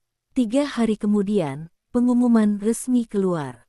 Trust internasional dibubarkan. Saham kembali ke struktur keluarga. Li Jingshan mengundurkan diri dari semua jabatan eksekutif dengan alasan pribadi. Media menyebutnya restrukturisasi damai. Di ruang kerja utama, Tuan Lin memandang kedua putranya, yang satu berdiri di hadapannya. Yang satu lagi hanya tinggal nama dalam laporan pengunduran diri. Perusahaan ini akhirnya tenang, katanya pelan. Namun ketenangan itu bukan tanpa harga. Malam itu, Di kamar mereka, Ling Che memandang Seng Xia lama sebelum menariknya ke dalam pelukan yang lebih dalam dari sebelumnya. Tidak ada lagi kata kontra. Tidak ada lagi jarak yang dibuat-buat. Aku hampir kehilangan semuanya, gumamnya. Seng Xia tersenyum kecil di dadanya. Tapi kau tidak. Untuk pertama kalinya sejak semua ini dimulai, tidak ada ancaman yang menggantung di udara. Hanya keheningan yang hangat, dan dua orang yang menyadari bahwa di antara ambisi, kekuasaan, dan konflik keluarga, mereka telah memilih satu sama lain bukan karena perjanjian, tetapi karena hati. Namun jauh di sudut kota, Li Jingshan berdiri di bandara dengan satu koper kecil. Ia menatap layar keberangkatan tanpa ekspresi. Permainan mungkin telah berhenti untuk saat ini, tetapi ia belum benar-benar kalah. Dan di dalam hatinya, sebuah rencana baru mulai terbentuk, lebih sunyi, lebih dalam, menunggu waktu yang tepat untuk kembali menguji batas kesetiaan keluarga, dan cinta yang baru saja mereka pertahankan dengan susah payah. Beberapa bulan berlalu dengan ketenangan yang terasa asing bagi keluarga Lin. Grup Lin perlahan pulih sepenuhnya, proyek Pelabuhan Timur kembali berjalan, investor yang sempat ragu kini justru menunjukkan kepercayaan yang lebih kuat karena transparansi yang dilakukan. Setelah badai itu, di ruang rapat utama, Ling Che tidak lagi duduk dengan sikap menantang. Seperti dulu, ia memimpin dengan tenang, mendengarkan sebelum berbicara, dan untuk pertama kalinya para direktur melihatnya bukan sebagai anak pemberontak, melainkan sebagai penerus yang matang. Tuan Lin jarang ikut campur sekarang. Ia lebih sering mengamati dari belakang, sorot matanya tak lagi penuh tekanan, melainkan sesuatu yang mendekati pengakuan. Di rumah, suasana juga berubah. Bai Jie tidak lagi memiliki pengaruh yang sama. Ia jarang berbicara saat makan malam, dan ketika berbicara pun nadanya jauh lebih hati-hati. Nama Li Jingshan tidak lagi disebut keras-keras, hanya sesekali muncul dalam kalimat pendek tentang dia baik-baik saja di luar negeri. Namun ketenangan yang terlalu rapi justru membuat Seng Xia tidak sepenuhnya tenang. Suatu sore, ketika ia sedang menunggu Ling Che di kantornya, ia menerima sebuah amplop tanpa pengirim. Di dalamnya hanya ada satu lembar foto dan secarik kertas kecil. Foto itu menunjukkan Li Jingshan sedang berdiri bersama seorang pria asing di depan gedung tinggi di luar negeri. Di belakang mereka terpampang logo perusahaan investasi internasional yang cukup dikenal. Di secarik kertas itu tertulis singkat, permainan belum berakhir. Aku belajar banyak darimu. Jantung Seng Xia berdegup lebih cepat. Ini bukan ancaman kasar. Ini peringatan yang terlalu tenang. Malam itu, ia menyerahkan amplop itu pada Ling Che tanpa sepatah kata. Ling Che menatap foto tersebut lama, wajahnya tidak menunjukkan keterkejutan, hanya ketegangan yang kembali muncul perlahan. Dia tidak akan kembali dengan cara lama, katanya pelan. Dia akan kembali dengan sesuatu yang lebih besar, jawab Seng Xia. Ling Che mengangguk. Jika dia bekerja sama dengan investor asing, dia bisa mencoba masuk kembali lewat jalur pasar. Aku tidak bisa menghentikannya jika dia membeli saham secara legal. Jadi kali ini bukan tentang menjatuhkanmu, kata Seng Xia pelan. Tapi tentang mengambil alih dari luar. Hening menyelimuti ruangan. Ancaman yang dulu frontal kini berubah menjadi strategi yang jauh lebih dingin dan sistematis. Beberapa minggu kemudian, rumor baru mulai beredar. Sebuah konsorsium asing menunjukkan minat besar pada beberapa anak perusahaan grup Lin yang kurang menguntungkan. Tawaran mereka sangat menarik, hampir terlalu menarik. Dewan direksi terpecah lagi. Beberapa melihatnya sebagai peluang ekspansi global, yang lain mencium aroma pengambil alihan terselubung. Di ruang rapat, seorang direktur senior berkata hati-hati, jika kita menolak, mereka bisa membeli saham di pasar sekunder dan menekan kita dari luar. Ling Che menatap dokumen di depannya. Nama perusahaan investasi dalam konsorsium itu Sama dengan yang ada di foto. Ia mengangkat kepala perlahan. Kita tidak akan menjual. Dengan alasan apa? Tanya direktur lain. Secara finansial, ini menguntungkan. Karena kita tidak sedang bernegosiasi bisnis, jawabnya tenang. Kita sedang diuji. Beberapa orang tidak mengerti, tetapi Tuan Lin yang duduk di ujung meja memahami. Sepenuhnya. Setelah rapat selesai, Tuan Lin memanggil Ling Che secara pribadi. Kau yakin? Ling Che tidak ragu. Dia ingin membuktikan bahwa tanpa dia, perusahaan tetap rapuh. Jika kita menjual sekarang, dia akan masuk dari celah itu. Tuan Lin terdiam lama. Dulu aku selalu memaksamu bersaing dengannya.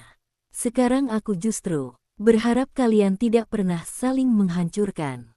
Ling Che menatap ayahnya. Aku tidak ingin menghancurkannya.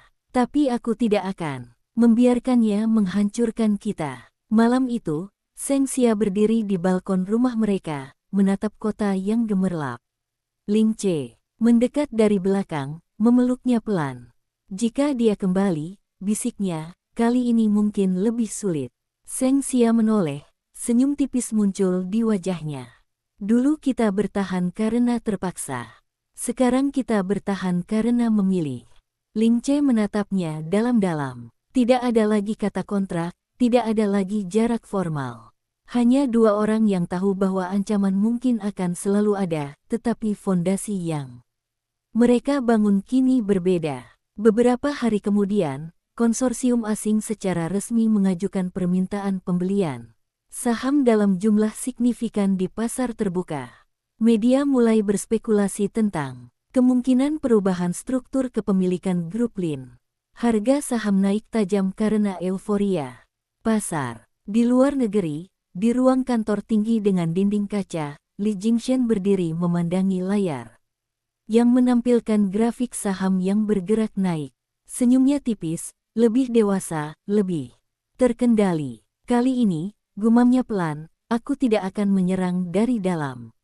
Aku akan membuatmu membutuhkanku kembali. Ia tidak lagi bertindak sebagai anak sulung yang tersingkir, melainkan sebagai investor yang sabar. Permainan berubah menjadi perang jangka panjang. Di sisi lain kota, Ling Che menandatangani serangkaian dokumen penting, restrukturisasi internal, peningkatan transparansi, dan pembelian kembali saham untuk memperkuat kendali keluarga. Ia tahu ini baru permulaan dari babak baru yang lebih sunyi tetapi lebih berbahaya. Seng Xia berdiri di sampingnya, menatap setiap langkah dengan tenang.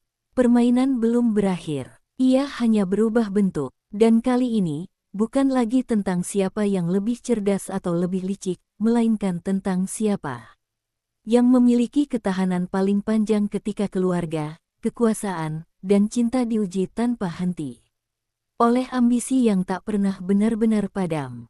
Langkah pertama Li Jingshen terasa halus namun terukur. Konsorsium asing yang dipimpinnya tidak langsung membeli saham dalam jumlah besar, melainkan menyebar pembelian melalui beberapa perusahaan afiliasi, bergerak perlahan agar tidak memicu kepanikan pasar.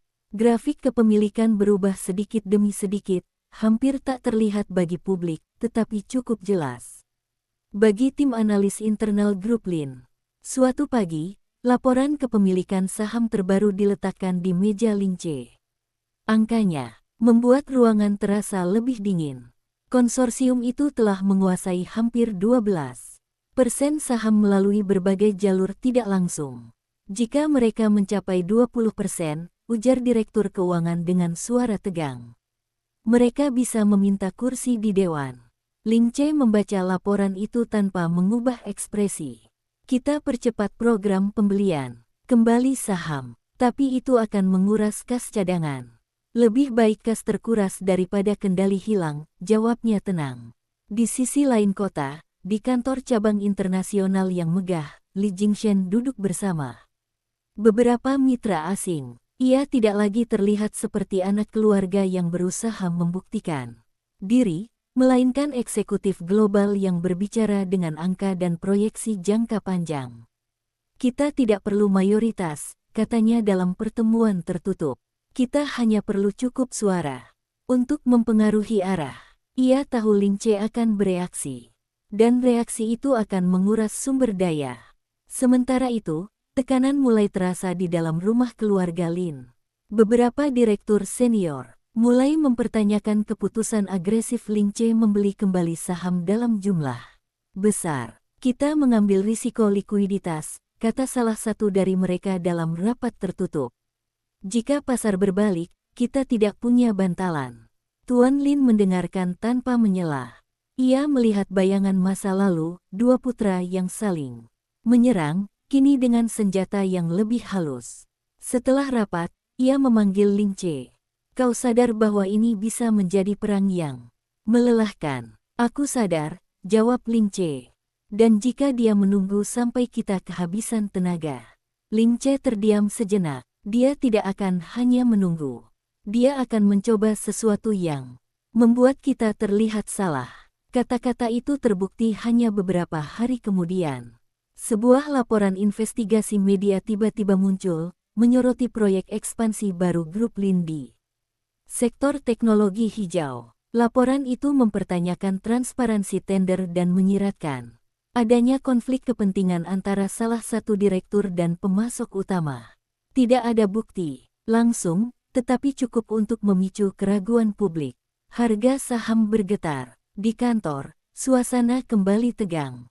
Ling Che memerintahkan audit independen segera. Kita buka semuanya, katanya tegas. Jika kita bersih, kita tidak perlu takut. Namun Seng Xia yang duduk di sudut ruangan merasakan pola yang sama seperti sebelumnya. Dia tidak menyerang langsung, bisiknya setelah rapat bubar. Dia mengikis. Kepercayaan sedikit demi sedikit. Ling Che mengangguk. Dan jika kepercayaan publik runtuh, kita akan terlihat tidak stabil. Investor akan memilih pihak yang lebih aman. Maksudnya dia, ujar Seng Xia pelan. Malam itu, mereka berdua duduk di ruang kerja rumah, dokumen berserakan di meja. Untuk pertama kalinya sejak konflik ini memasuki babak baru, Ling Che terlihat benar-benar lelah. Aku bisa melawannya dalam satu pertempuran, katanya lirih. Tapi ini perang jangka panjang. Seng Xia menatapnya lama sebelum berkata, kalau begitu jangan hanya bertahan. Ia berdiri, mengambil salah satu laporan keuangan konsorsium asing itu. Kita tahu dia bekerja sama dengan mereka. Tapi bagaimana jika kita membuat mereka meragukan dia? Ling Che menoleh. Apa maksudmu? Investor asing itu tidak peduli pada keluarga. Mereka peduli pada keuntungan. Jika mereka tahu ada risiko hukum lama yang belum sepenuhnya hilang. Tatapan Ling Che berubah perlahan. Dokumen 8 tahun lalu. Seng Xia mengangguk pelan. Kita tidak perlu mempublikasikannya. Cukup memberi sinyal bahwa ada potensi investigasi lintas negara jika struktur kepemilikan berubah drastis. Ling Che berdiri perlahan. Itu bukan serangan frontal. Itu strategi psikologis. Beberapa hari kemudian, sebuah firma hukum internasional yang tidak secara resmi terhubung dengan grup Lin mengirimkan permintaan klarifikasi kepada konsorsium asing terkait struktur trust dan potensi kewajiban hukum historis. Permintaan itu tidak menuduh siapapun, tetapi cukup untuk membuat para mitra asing gelisah. Di kantor luar negeri, Li Jingshen menerima panggilan mendadak dari salah satu investor utamanya. Nada suara di seberang tidak lagi penuh antusiasme, melainkan kehati-hatian. Kami perlu memastikan tidak ada risiko tersembunyi sebelum melanjutkan pembelian. Tambahan, ujar suara itu. Li Jingshen mematikan panggilan dengan wajah datar. Untuk pertama kalinya dalam babak baru ini, ia menyadari bahwa Ling Che tidak lagi bereaksi, ia mulai mengantisipasi. Di rumah, Ling Che berdiri di depan jendela bersama Seng Xia. Dia tidak akan berhenti, katanya pelan. Tidak, jawab Seng Xia. Tapi sekarang dia tahu kita tidak hanya bertahan. Kita juga bisa membuatnya ragu. Angin malam kembali berhembus pelan, membawa perasaan aneh antara ketegangan dan kelegaan. Permainan berubah lagi. Kini bukan hanya tentang kekuatan modal atau pengaruh pasar, tetapi tentang siapa yang mampu membuat pihak ketiga merasa paling aman. Di luar negeri, Li Jingshan berdiri sendirian di ruangannya yang tinggi, memandang kota asing di bawahnya. Senyumnya tipis, namun kali ini ada bayangan kehati-hatian. Kau benar-benar berubah, Ling Ce, gumamnya pelan. Baiklah, jika ini perang ketahanan, kita lihat siapa yang lebih sabar. Dan di kota yang sama sekali berbeda, dua saudara yang terikat darah tetapi dipisahkan oleh ambisi kini berdiri di sisi papan catur global, bukan lagi saling menghancurkan secara terbuka, melainkan saling menguji batas strategi, kesabaran, dan harga yang bersedia mereka bayar untuk menang atau sekadar tidak kalah.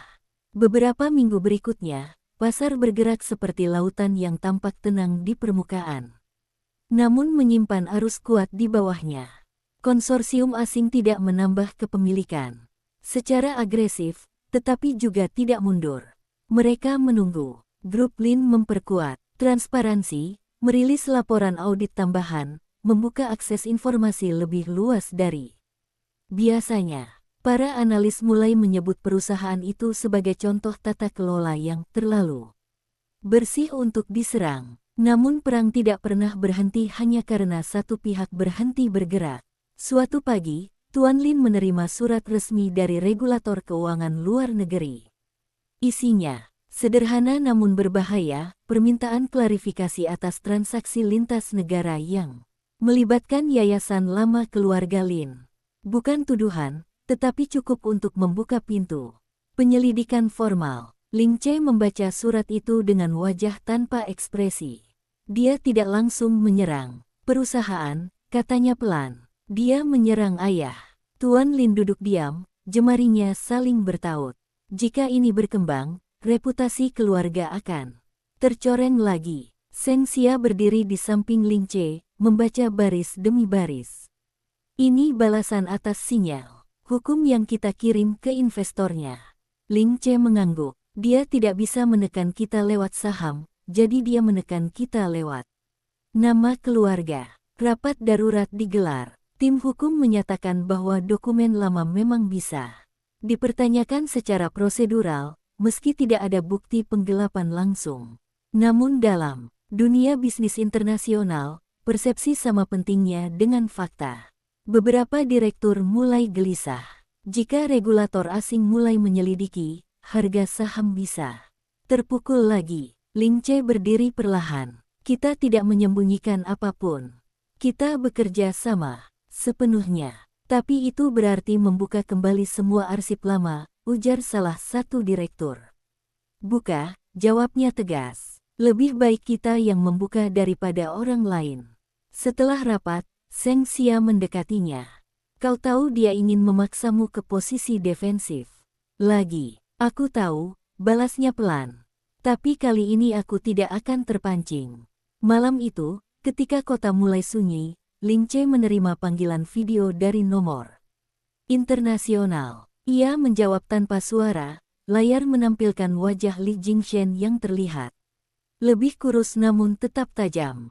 Kau cepat belajar, kata Li Jingshan dengan nada datar. Menggunakan regulator untuk menakuti investorku. Dan kau cepat membalas, jawab Ling Ce. Beberapa detik hening. Kau tahu apa yang akan terjadi jika penyelidikan ini meluas, lanjut Li Jingshan. Ayah akan menjadi pusat perhatian. Ling Ce menatap layar tanpa berkedip. Dia sudah siap. Ekspresi Li Jingshan berubah tipis, seolah tidak sepenuhnya percaya. Siap kehilangan reputasinya. Lebih baik kehilangan reputasi daripada kehilangan integritas, jawab Ling Ce pelan namun mantap. Kalimat itu membuat Li Jingshan terdiam lebih lama dari biasanya. Aku tidak ingin menghancurkan keluarga, katanya akhirnya, suaranya lebih rendah. Kau sudah mencobanya beberapa kali, balas Ling Ce. Aku hanya tidak mau kembali menjadi bayangan, ucapnya tajam. Sejak kecil aku dididik untuk menjadi penerus. Lalu kau lahir, dan segalanya berubah. Ling Ce tidak segera menjawab. Aku tidak pernah meminta dilahirkan sebagai pesaingmu. Keheningan menggantung di antara mereka, kali ini bukan hanya soal strategi, tetapi luka lama yang tidak pernah benar-benar sembuh. Apa yang kau inginkan sekarang? Tanya Ling Ce akhirnya. Li Jingshan menghela napas pelan. Tempat yang setara, bukan sebagai musuh, bukan sebagai ancaman. Ling Ce menatapnya lama. Kau ingin kembali, bukan ke dalam manajemen, jawabnya cepat. Ke dalam kepemilikan, secara terbuka, tanpa permainan. Itu tawaran yang berbahaya sekaligus masuk akal. Jika Li Jingshan kembali sebagai pemegang saham strategis resmi, ancaman konsorsium asing bisa berhenti. Penyelidikan regulator bisa mereda. Namun artinya, Ling Ce harus menerima. Kakaknya kembali ke lingkar inti. Aku tidak akan membuat keputusan sendiri, kata Ling Ce akhirnya. Ini bukan hanya tentang kita. Panggilan terputus tanpa jawaban final. Malam itu, di balkon rumah mereka, Seng Xia mendengarkan semuanya tanpa menyela. Setelah Ling Ce selesai, ia bertanya pelan, kau percaya padanya? Ling Ce menatap langit kota yang dipenuhi cahaya redup. Aku tidak tahu. Kalau dia benar-benar hanya ingin tempat yang setara, ini bisa mengakhiri perang. Dan kalau tidak, kata Seng Xia tenang, setidaknya kita tahu kita sudah mencoba berdamai. Beberapa hari kemudian, pertemuan keluarga digelar secara tertutup. Tuan Lin duduk di tengah, wajahnya lebih serius daripada sebelumnya. Di satu sisi duduk Ling Ce dan Seng Xia. Di sisi lain layar besar menampilkan Li Jingshan dari luar negeri. Kita sudah terlalu lama saling menyerang, ujar Tuan Lin berat. Jika ada cara mengakhiri ini, tanpa menghancurkan perusahaan, aku ingin mendengarnya. Li Jingshan menyampaikan tawarannya secara jelas, ia akan menarik dukungan konsorsium asing, menghentikan semua tekanan regulator, dan kembali sebagai pemegang saham individu. Tanpa jabatan eksekutif. Sebagai imbalannya, ia mendapatkan transparansi penuh dan hak suara proporsional tanpa diskriminasi. Semua mata beralih ke Ling Ce. Beberapa detik yang panjang berlalu sebelum ia berbicara. Aku tidak takut bersaing denganmu, katanya pelan. Tapi aku tidak akan menerima permainan tersembunyi lagi. Tidak ada lagi permainan, jawab Li Jingshan. Keputusan belum diambil malam itu. Namun untuk pertama kalinya sejak perang dimulai, meja perundingan menggantikan arena pertarungan. Di luar, angin malam berhembus lebih tenang. Permainan yang awalnya dipenuhi jebakan dan ancaman kini berada di persimpangan yang berbeda antara melanjutkan siklus saling menjatuhkan atau membangun keseimbangan baru yang rapuh. Dan di tengah ketegangan itu, dua saudara yang terikat oleh darah dan ambisi akhirnya berdiri. Di ambang keputusan yang tidak lagi sekadar tentang menang atau kalah, melainkan tentang apakah mereka mampu hidup berdampingan tanpa saling menghancurkan? Keputusan tidak diumumkan malam itu, tetapi perubahan terasa sejak pertemuan tersebut berakhir. Untuk pertama kalinya dalam waktu yang lama, tidak ada ancaman langsung, tidak ada serangan balasan, hanya keheningan yang penuh perhitungan. Tuan Lin meminta waktu 3 hari untuk mempertimbangkan semuanya. 3 hari yang terasa lebih menegangkan daripada seluruh bulan perang terbuka sebelumnya. Di kantor pusat grup Lin, kabar tentang kemungkinan rekonsiliasi belum menyebar ke publik. Tetapi pasar seolah mencium perubahan arah. Konsorsium asing menghentikan pembelian tambahan saham. Media yang sebelumnya agresif tiba-tiba melunak. Bahkan regulator luar negeri menunda permintaan dokumen lanjutan dengan alasan evaluasi administratif. Ling Ce memahami arti semua itu. Li Jingshan memang memegang kendali atas tekanan eksternal. Jika ia menariknya, badai mereda. Namun pertanyaan terbesarnya bukan soal bisnis. Malam sebelum keputusan diumumkan, Ling Ce duduk sendirian di ruang kerja rumah. Mereka, lampu redup, dokumen tergeletak tanpa disentuh. Seng Xia masuk tanpa suara dan duduk di hadapannya. Kau masih ragu, katanya lembut. Ling Ce mengangguk pelan. Jika aku menerimanya kembali, aku memberi dia posisi untuk bangkit lagi. Jika aku menolak, perang akan berlanjut tanpa akhir. Ini bukan soal percaya atau tidak percaya, ujar Seng Xia tenang. Ini soal apakah kau ingin hidup terus-menerus dalam posisi bertahan. Ia terdiam, lalu menambahkan, kau sudah membuktikan dirimu. Perusahaan berdiri karena keputusanmu, bukan karena ketiadaannya. Jika kau menerima dia kembali sekarang, itu bukan karena kau kalah. Itu karena kau cukup kuat untuk tidak takut. Kata-kata itu tidak terdengar heroik, tetapi justru itulah yang membuatnya nyata. Keesokan harinya, ruang rapat keluarga kembali dipenuhi ketegangan.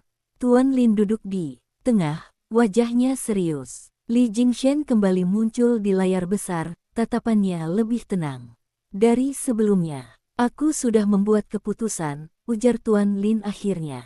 Ruangan terasa hening. Kepemilikan saham akan direstrukturisasi. Jingshen kembali sebagai pemegang saham. Individu dengan batasan transparansi dan audit tahunan independen. Tidak ada jabatan eksekutif. Tidak ada akses langsung ke keputusan operasional. Ia menoleh pada Ling Che. Dan kau tetap memegang kendali manajemen penuh. Tidak ada yang bersorak. Tidak ada ekspresi lega berlebihan. Hanya napas panjang yang hampir tak terdengar dari beberapa orang. Li Jingshen berbicara lebih dulu. Aku menerima. Ling Che menatapnya lama sebelum mengangguk. Jika ada satu permainan tersembunyi lagi, aku tidak akan duduk di meja ini untuk kedua kalinya. Aku tahu, jawab Li Jingshen. Keputusan itu diumumkan secara resmi beberapa hari kemudian sebagai restrukturisasi kepemilikan untuk memperkuat stabilitas jangka panjang. Media menyambutnya sebagai langkah matang keluarga Lin dalam menyelesaikan konflik internal. Harga saham naik, perlahan, stabil. Namun stabilitas yang tercipta bukan tanpa jarak. Beberapa minggu setelahnya, Li Jingshen kembali ke kota untuk pertama kalinya sejak ia pergi. Tidak ada pesta penyambutan, tidak ada perayaan. Ia hanya berjalan masuk ke gedung kantor. Sebagai pemegang saham, bukan sebagai eksekutif. Di lobi, ia dan Ling Che berpapasan. Beberapa karyawan berhenti sejenak, merasakan ketegangan lama yang kini berubah bentuk. Kau terlihat lebih lelah, kata Li Jingshen datar. Kau terlihat lebih sabar, balas Ling Che. Tidak ada senyum, tetapi juga tidak ada kebencian terbuka. Di rumah malam itu, Seng Xia berdiri di dapur ketika Ling Che memeluknya dari belakang. Ini bukan akhir, gumamnya pelan. Tidak pernah ada akhir dalam keluarga, jawab Seng Xia. Ia menoleh dan menatap wajahnya. Tapi setidaknya sekarang, kita tidak berdiri di dua sisi jurang. Ling Che tersenyum tipis. Aku tidak lagi takut dia kembali. Kenapa? Karena aku tidak lagi berusaha membuktikan diri.